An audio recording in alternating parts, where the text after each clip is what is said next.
Good evening, everyone. My name is Shelby. I am a single Black mom to a quirky, silly, outgoing preteen.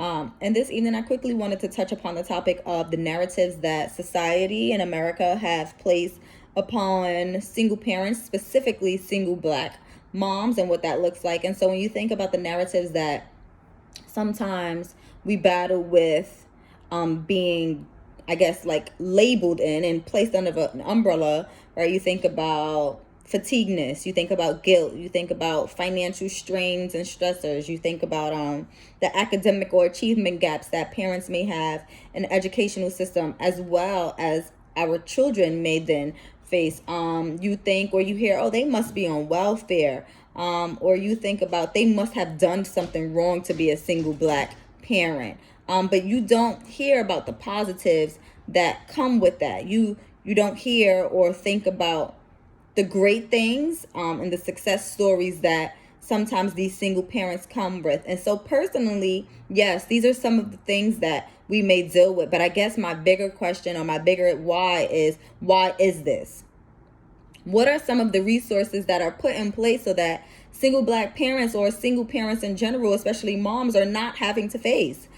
What are the conversations that are happening at tables and that policymakers and congressmen and women and community leaders are upholding that is going to diminish and decrease the amount of financial stressors that single Black moms are facing? And how are we going to continue to provide resources so that academically we aren't challenged, right? And when I say we in a sense of like all single Black moms, because I'm a single Black mother, and until we are all in a unit of winning, we, myself included, are not winning for our children. And so I think for myself, yes, I've been caught in feeling fatigue. Yes, I've been caught in struggling with finishing my academics. However, there are so many positives when it comes to being a single Black female. We are resilient. We have strong support systems. We build better relationships with our children.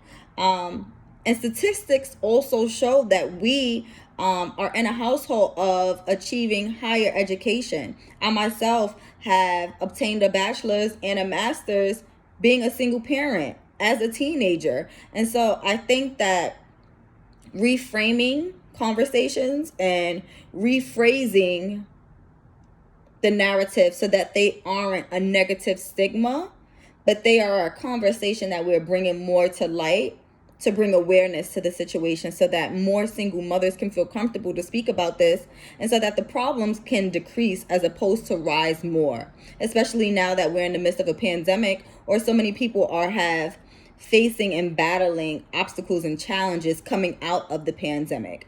I guess it's more so time to be reflective and think about the current events that are happening and how, instead of making this a complex situation to such a negative way, but breaking those barriers apart so that we can continue to thrive and that our children are our success stories.